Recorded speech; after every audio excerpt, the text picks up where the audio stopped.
Bismillahirrahmanirrahim. Assalamualaikum warahmatullahi wabarakatuh. Kembali kami sedikit dina pelajaran bahasa Sunda.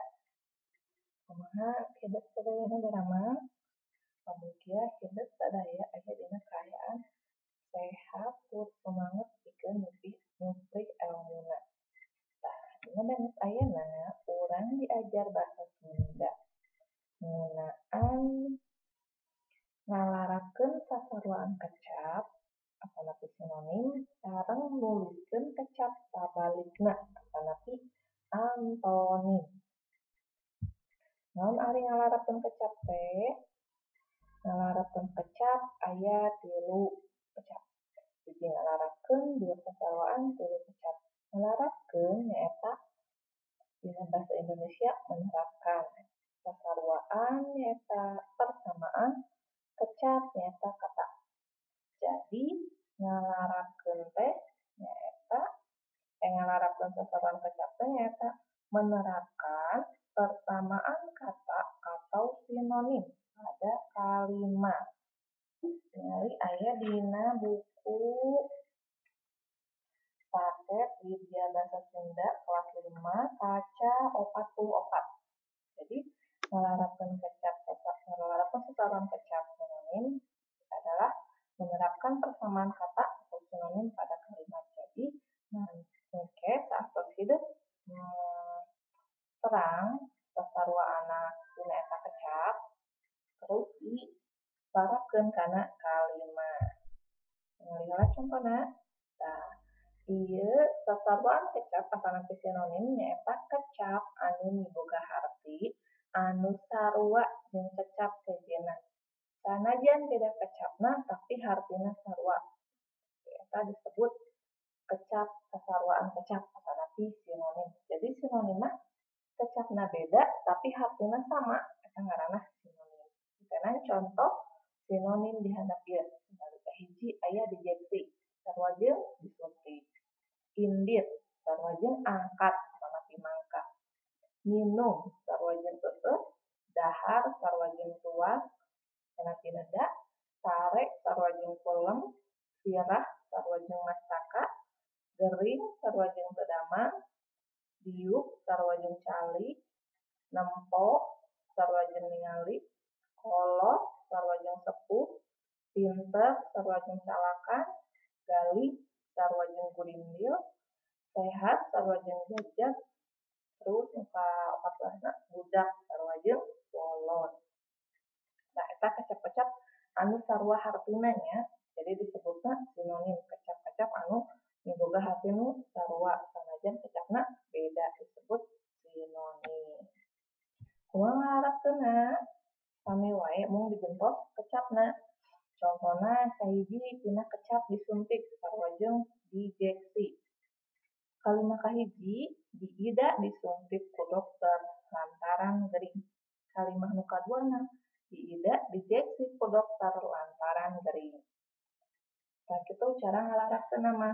Kalimat nama sarua mung anu digentos teh tina kecapna disuntik sarua jeung dijeksi. Kecap kahiji make kalimat kahiji make kecap disuntik, kalimat kadua make kecap dijeksi.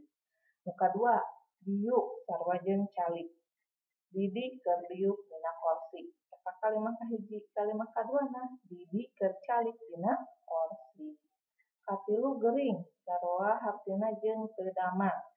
Dayu dipariksa ku dokter lantaran gering. Dayu dipariksa ku dokter lantaran teu damang. Terus kecap nu kaopat mah nempo sarua jeung ningali.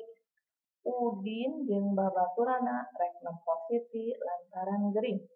Udin jeung babaturana rek ningali Siti lantaran gering. Saeta cara ngalarapkeun sasaruan kecap atanapi sinonim kana kalimat. Jadi aya 2 kalimat, mung kecapna nu digentos. Kalimatna masih keneh eta mung digentos ku kecap sinonim. Materi nu salajengna nyaeta nuliskeun kecap sabalikna. Tadi mah sasaruaan mah sabalikna. Nuliskeun kecap sabalikna atanapi antonim. Nuliskeun nyaeta menuliskan, kecap nyaeta kata, sabalikna nyaeta sebaliknya atau lawannya. Jadi, nuliskan kecap sabalikna atau napi antonim nyaeta menuliskan lawan kata. Jadi dituliskan lawan kata nanaon anu tadi mah sarwaana, nu sarwahakeuna aya nama lawan kecapna.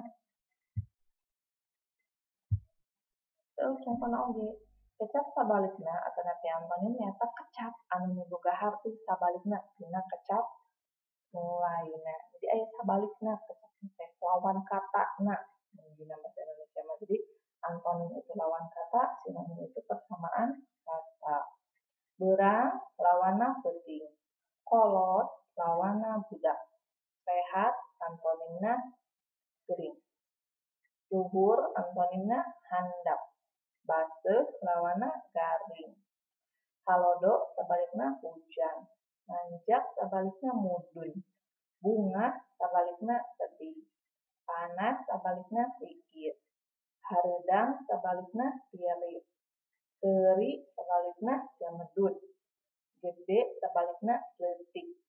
Lega sabalikna heureut. Peureum sabalikna beuntak. Seukeut sabalikna ledu. Tah eta kecap-kecap sabalikna. Jadi lamun sinonim mah sasarwaan kecap, lamun antonim mah sabalikna kecap. Nanti kecap sabalikna. Pokoknya sami dina bahasa Indonesia sinonim itu persamaan kata, antonim itu lawan kata. Tah dina bahasa Sunda ge sami. Sinonim sasarwaan kecap, antonim kecap sabalikna. Mun sakitu wae nu kapihatur ku ibu, pamugia aya manfaatna tur hideuk tiasa ngartos kana kecap sinonim jeung kecap antonim. Wabillahi taufiq wal hidayah. Wassalamualaikum warahmatullahi wabarakatuh.